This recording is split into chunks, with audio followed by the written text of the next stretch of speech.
Hola a todos los amantes de la historia, bienvenidos a mi canal. Hoy les traigo la vida de Cristóbal Colón, quien es reconocido como el primero en establecer el contacto entre Europa y América, conocido como el intercambio colombino. Tras esto Colón se convirtió en uno de los hombres más importantes de la historia, aunque también hay muchas cosas que se dicen de él. Sin más demora, disfruta de su biografía.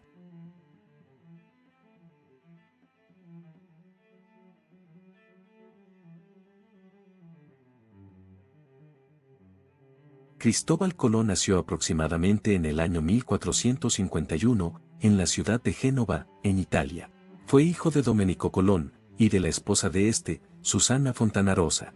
Su padre, era un tejedor y tabernero cuya afición a los viajes por mar influiría notablemente en el joven Colón, y su madre, era ama de casa. Poco se sabe de los primeros años de Colón, aunque afirma que ya navegaba a los 10 años, pero a los 20 años ya tenía experiencia marinera. Colón había viajado a Islandia y al mar Egeo y, en 1476, se le confió el mando de un buque mercante.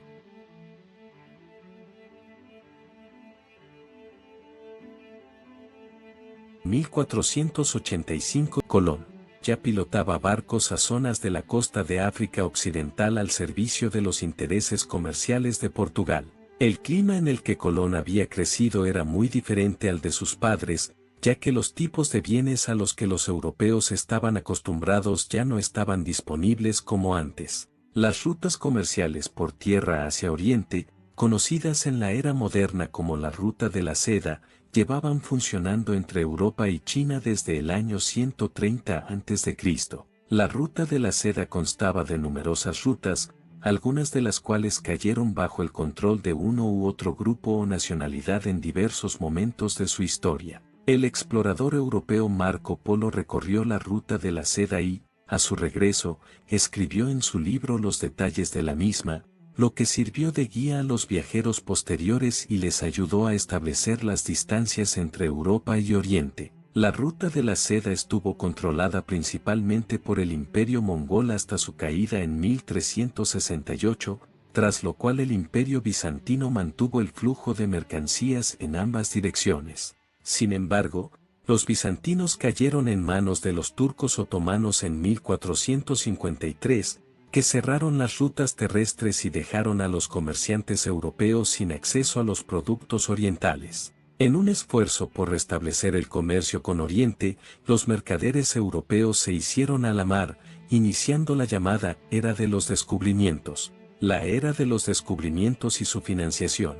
Esto no quiere decir que los europeos no tuvieran conocimiento sobre los viajes por mar en esta época ni que los mercaderes europeos se lanzaran de repente a construir barcos o a dibujar apresuradamente mapas inexactos. La brújula magnética ya se conocía en Europa en 1180 y, utilizando textos antiguos como la geografía de Estrabón y la historia natural de Plinio el Viejo, así como mapas establecidos desde hacía mucho tiempo, los pilotos europeos pudieron navegar por las aguas y continuar el comercio con Oriente a través del Mar Negro. Sin embargo, el problema al que se enfrentaban eran los comerciantes árabes musulmanes, que controlaban varias rutas marítimas importantes hacia Oriente. Los marinos portugueses empezaron a buscar otras posibles rutas marítimas hacia Oriente. En 1479 Colón se casó con Felipa Muniz, con quien tuvo un hijo, Diego Colón. Alfonso V rechazó la propuesta de Toscanelli, por lo que éste envió la copia del mapa a Colón, que ya tenía fama de experto navegante y marino, en 1474. En aquella época, Colón seguía navegando en interés de Portugal y, junto con sus hermanos, también trabajaba en la búsqueda de una ruta marítima hacia Cathay. Colón había aprendido por su cuenta latín, español y portugués, por lo que pudo acceder a una amplia gama de documentos y mapas para desarrollar su visión de un viaje a través del Océano Atlántico para establecer una nueva ruta comercial con Cathay. Los hermanos Colón elaboraron un plan y, hacia 1484, Colón se dirigió al rey Juan II de Portugal para solicitar financiación. Colón, basando sus cálculos en el mapa de Toscanelli, la obra de Marco Polo y otros documentos, estimó la distancia entre las Islas Canarias y Cathay en unas 2.300 millas, pero el rey Juan II rechazó el plan alegando que la distancia estimada por Colón era demasiado corta. Colón presentó entonces su propuesta a los gobiernos de Génova y Venecia, pero ambos la rechazaron. Entonces se dirigió a Fernando II de Aragón e Isabel I de Castilla, que también lo rechazaron, pero estaban tan intrigados por su plan que lo mantuvieron en su puesto, pagándole una importante suma para que no propusiera la expedición a ningún otro gobierno. Fernando e Isabel estaban inmersos en sus propios problemas al intentar expulsar de su territorio a los árabes musulmanes, conocidos como moros, en lo que desde entonces se conoce como la Reconquista. Entre los años 1486 y 1487, Colón tuvo una relación con Beatriz Enríquez de Arana, con quien tuvo un hijo, Hernando Colón. En el momento en que Colón comenzó esta relación, ya llevaba varios años viudo, ya que su esposa Felipa falleció en 1484 o 1485. El último bastión de los moros en Granada cayó en 1492 y, posteriormente, Colón recibió las 3 naves y los fondos que había solicitado. Isabel I de Castilla, más conocida como Isabel la Católica, era la más interesada en Colón, por lo que lo apoyó. Colón zarpó el 3 de agosto de 1492 en sus famosas naves La Niña, La Pinta y la Santa María. Su principal objetivo era llegar a Cathay, pero también se le dejó claro que debía reclamar para España y para honor de la Iglesia Católica todas las tierras que aún no estuvieran bajo una nación soberana. Para ello, se le entregaron 2 documentos oficiales, un contrato entre él y la corona en el que se prometía a la monarquía el 90% de los beneficios de la empresa a cambio de financiación, y se estipulaba que Colón obtendría el cargo de virrey o gobernador de cualquier tierra que tomara para la corona. Una carta de presentación de Fernando e Isabel en la que solicitaban a cualquier monarca con el que Colón entrara en contacto que le proporcionara pasaje seguro y provisiones, ya que su misión estaba al servicio de la fe cristiana. La primera parada de los barcos fue en Islas Canarias, esto debido a los daños que tenía uno en los barcos. Allí Cristóbal Colón comenzó una apasionada relación con Beatriz de Bobadilla, aunque después tuvieron que separarse. Años después la pareja volvería a reunirse, aunque después terminarían su relación. En el primer viaje, llegó a una isla del Caribe el 12 de octubre de 1492 y fue recibido en la playa por una gran multitud de indígenas. Llamó a los capitanes de La Niña y La Pinta y remó hasta la orilla junto con el secretario de la flota y el inspector real. Sabía que no había desembarcado en Cathay, pero creía haber descubierto una isla cercana a su objetivo que, por lo que pudo comprobar, no estaba reclamada por ninguna nación soberana, por lo que la reclamó para España, y así lo hicieron constar sus testigos. Los nativos le dieron a entender que su isla se llamaba Guanaani, pero él la llamó San Salvador. Los nativos probablemente también le dijeron el nombre que ellos mismos se daban, pero él se refirió a ellos como indios y estableció así el uso del término indio para los pueblos de la región y, más tarde, para los de América del Norte, Central y del Sur. No se mencionan las reacciones de los nativos que fueron a recibirlos y, poco después, los 5 europeos y los nativos isleños intercambiaron regalos de amistad.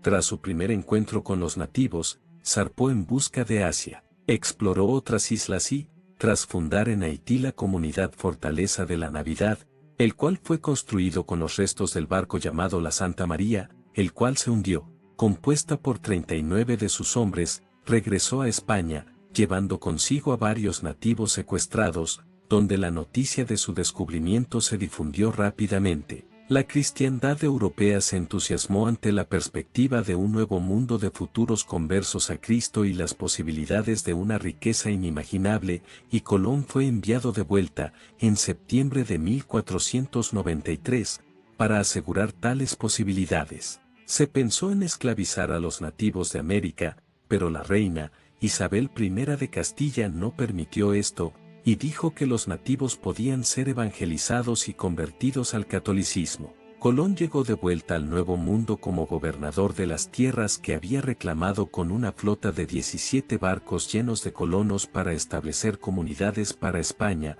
así como una jauría de perros para poder someter de los nativos. Los mastines habían sido utilizados con éxito por los españoles contra los moros en la Reconquista, por lo que se incluyeron como un recurso importante en el segundo viaje de Colón. Los perros aterrorizaban a los nativos, cazaban a los acusados de incumplimiento del deber y acababan con cualquier intento de resistencia a la conquista europea. Cuando llegó a Jamaica en 1494, los nativos se pusieron en posición defensiva en la playa hasta que soltó a los mastines salvajes, que aterrorizaron a los guerreros indígenas y los dispersaron. El segundo viaje estableció el sistema de encomiendas, por el que los colonos españoles reclamaban una gran extensión de tierra en la que los nativos proporcionaban mano de obra a cambio de comida, cobijo y protección por parte de aquellos para los que trabajaban. En 1495, la población indígena había disminuido en 50.000 personas,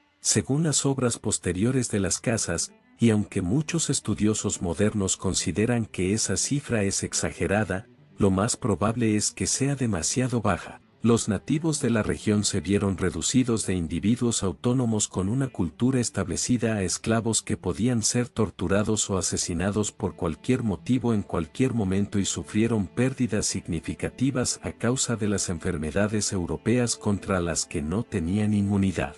Las pérdidas también se debieron a que una parte importante de la población fue enviada a Europa como esclavos.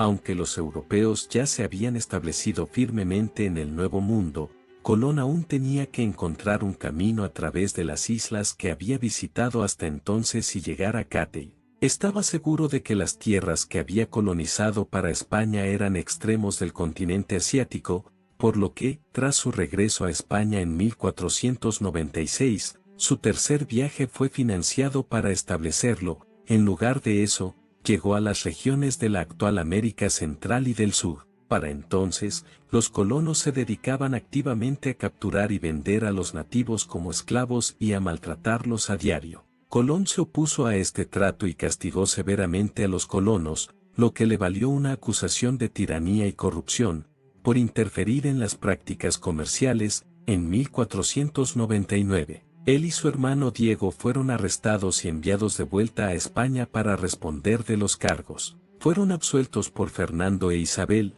equipados con nuevos barcos y enviados de vuelta al Nuevo Mundo. Colón regresó con una flota de 30 barcos, 29 de los cuales se perdieron en una tormenta frente a Santo Domingo, y se encontró con que los gobernadores regionales ya no le querían ni le necesitaban allí. Se pensaba que él había gestionado mal las colonias al defender a los indígenas e interferir en el comercio de esclavos, lo cual había costado a los traficantes de esclavos y a la corona española considerables pérdidas económicas. Por su cuenta, Colón exploró las islas frente a Honduras, cartografió Costa Rica y otros lugares, y seguía navegando cuando una tormenta llevó su barco hacia Jamaica, donde naufragó. Los nativos le despreciaron y no le ofrecieron ayuda alguna, y los gobernadores regionales de la zona pensaron lo mismo y no enviaron un barco de rescate. Finalmente, Colón asustó a los nativos para que le ayudaran afirmando que les quitaría la gran luz del cielo si no lo hacían y,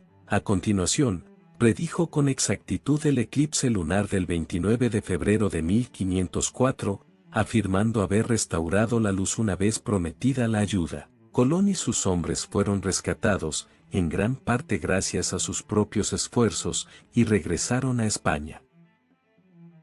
Cristóbal Colón falleció en Valladolid, el 20 de mayo de 1506, presumiblemente por complicaciones derivadas de una gota o una artritis padecida durante años. Tras su muerte, su cuerpo fue tratado con un proceso llamado descarnación, mediante el cual se quitaba toda la carne de los huesos para la mejor conservación del cadáver. Se le enterró inicialmente en el convento de San Francisco en Valladolid y, posteriormente, sus restos fueron trasladados a la capilla de Santa Ana del monasterio de la Cartuja en Sevilla en 1509. Se encargó del traslado el mercader florentino Simón Verde, amigo de la familia. En 1523, por deseo de su hijo Diego Colón, Este dispuso en su testamento que tanto sus restos como los de su padre fueran trasladados y enterrados en la Catedral de Santo Domingo. Los trámites relacionados con el cumplimiento de la voluntad testamentaria de Diego Colón estuvieron a cargo de su viuda, la virreina María Álvarez de Toledo y Rojas, quien a través de los buenos oficios de la reina Isabel, solicitó y obtuvo del rey Carlos I de España la autorización para que en la capilla mayor de la Catedral de Santo Domingo fueran trasladados y enterrados Cristóbal y Diego Colón. María, el 2 de junio de 1537, amplió el derecho a favor de su hijo Luis Colón. Colón al fallecer le dejó todo a sus 2 hijos y a su amante Beatriz Enríquez de Arana. Las evaluaciones modernas de personajes y acontecimientos históricos suelen pecar de la falacia del presentismo y la vida y los viajes de Cristóbal Colón son uno de los mejores ejemplos de ello, por no decir el mejor. Antes de la publicación en 1828 de Historia de la vida y viajes de Cristóbal Colón por Washington Irving, Colón era casi desconocido en Estados Unidos. Su libro sobre Colón, que era más ficción histórica o romántica que historia, se interpretó como una obra erudita sobre la vida y las aventuras de un intrépido explorador europeo que había descubierto América y llegó a conformar la historia de Estados Unidos hasta nuestros días. Cristóbal Colón, a pesar de cómo lo veas,